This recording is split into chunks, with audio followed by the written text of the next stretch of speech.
Hey guys, it's Nick from Beer and Bat Reps, and today Forge World just released the new PDFs that are free for all the Forge World AOS monsters for 2.0 from the Monstrous Arcanum Compendium.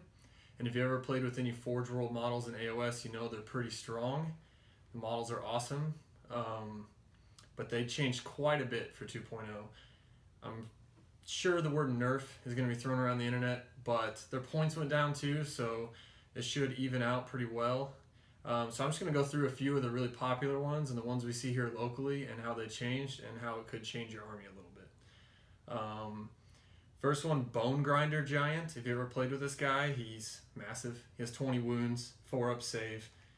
He has all kinds of special abilities, but they changed quite a bit. He no longer falls over if you roll a double when charging, so that's super handy. It is much harder to auto kill an enemy when you first get to combat with the I'll bite your head off special rule. You used to just have to roll higher than their wounds. Now you have to pick a model with 4 or less wounds and hope you roll a 6, so it's not near as powerful. But he did gain jump up and down special rule, so he's going to be doing all kinds of mortal wounds, which is pretty nice. All in all, he seemed to have gotten better, so that's nice if you ever use him. Carmine Dragon's a really popular model. Noah and I each have one. We love these models, and it got nerfed pretty hard. It used to have the best breath attack other than the Magma Dragon. Now its breath attack is pretty bad. Basically, you roll a d6 on a 5-up, target unit suffers d6 mortal wounds. So 1 through 4, your dragon has no breath attack at all. So it's almost better just to run a normal dragon now, unfortunately. He still stops mortal wounds on a 5-up. He can still ignore the effects of spells on a 4-up. So he's still a really good dragon. 14 wounds with a 3+ save. Pretty scary. But I think you're better off taking a dragon with some kind of Lord character on it from non-Forge World at this point. Let's see.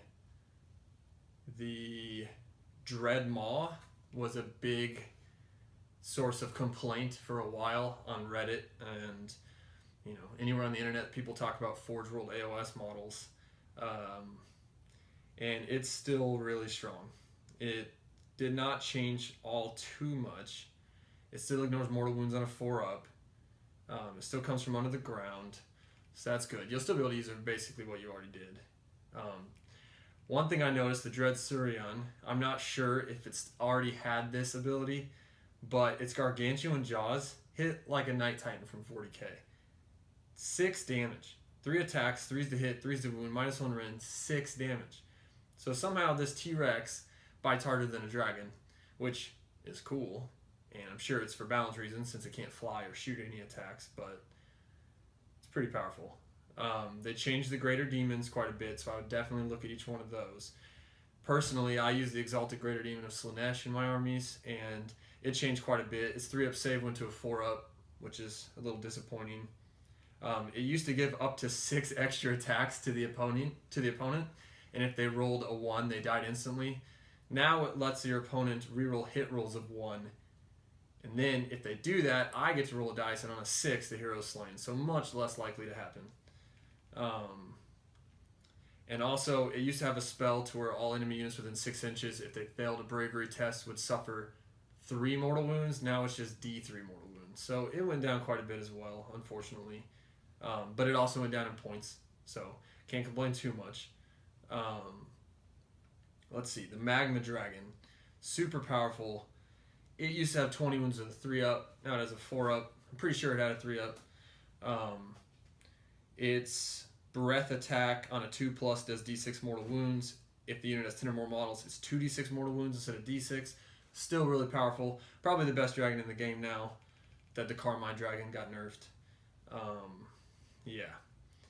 When you go down to Mourning Ghoul, a source of complaint, the beautiful model from Death, used to be so strong. Used to have 10 wounds with a 3+ that could not be affected.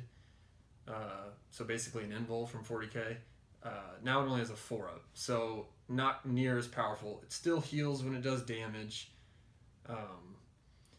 It still negates positive or negative modifiers, which is great. It still subtracts the hit rolls for many models within 6, so that's still really good.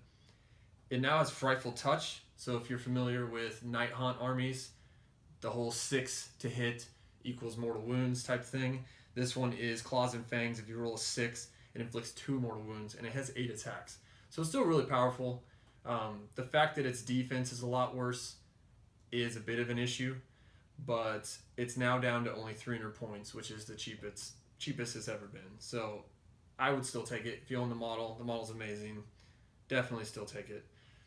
One big change, I know personally, someone kind of bases their army around Skarok the Bloodborne from Khorne. He pretty much lost his entire command ability. It used to be you could run and charge with all monsters of Khorne, and now it just is you can reroll charge rolls for friendly Khorne units when they're wholly within 12 inches of this model. So that's a pretty big difference. You used to be able to basically build a monster army around him, and everyone could run and charge, and it was really good. Now Call of the Skull Throne is just rerolls, and you have to be wholly within 12 inches, which is a lot harder to do. Let's see. If this model's slain, you roll a dice for each enemy model within 3 inches. On a 4-up, the model's unit suffers 1 mortal wound. So instead of throwing mortal wounds all over every single model, now it's just the unit suffers a mortal wound. Not near as powerful, if I'm reading that correctly. He subtracts Bravery now from Towering Horror, which makes sense. The model's the size of a Night Titan. He subtracts 2 from Casting Rolls, which I think he already did. And let's see. He can heal up to D3 wounds, which is nice. Life Eater. 16 wounds, 4-up save. I don't know. I think people are going to be pretty upset about the command ability. Definitely throw a comment below on how you feel about that, because it's a pretty big difference. Trogoth Hag. I know someone personally who just bought this model and is very excited to bring it. It used to have 16 wounds with a 4-up. Now it's down to 14 wounds with a 4-up. So they took 2 wounds from it. So I'm not really sure how much of a difference that's going to make. It still heals D6 a turn. It still stops spells, and if it does on a 4-up, it's the wizard that was stopped suffers D3 mortal wounds, so that's still great from the spell spite. The Hag Curse subtracts 1 from hit rolls and 1 from save rolls, so the same spell, that's great. That stayed the same, and it's -1 to hit. So it just lost 2 wounds. So not, all in all, not terrible. Let's see how the points changed down here. The Hag is 380. I'm pretty sure she was already 380. She may have been 360, so she may have actually gained 20. Not positive about that. The Exalted Greater Demon of Slaanesh went down by 60 points, so I can't complain too much that she got nerfed a little bit. Carmine Dragon, 440 points. And if you go back and look at what it does, I'm just not sure it's worth 440 points. Bone Grinder Giant is now 400. So he can be allied with any of the destruction armies that allow him, which is nice. Magma Dragon is 540. But yeah, that's the main one. Mourning Ghoul down to 300. So yes, it's not as powerful, but it is down quite a bit. So yeah, quite a bit of changes for 2.0.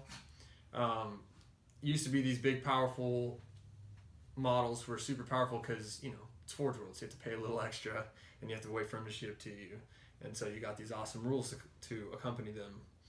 But it looks like they toned them down quite a bit. So I don't know. You guys will have to leave comments on whether or not you still think you'll see some Forge World models on the field. I know I'm still going to take the Exalted Greater Demon of Slaanesh. I know my friend's still going to bring the Troll Hag. I still own a Carmine Dragon, so I'm still going to try it, but it's not looking as powerful. Anyway, if you guys like videos like this, we're Beer and Bat Reps. Be sure to hit subscribe, hit notifications, hit like. We're going to try to come out with a new video every week. So, thank you.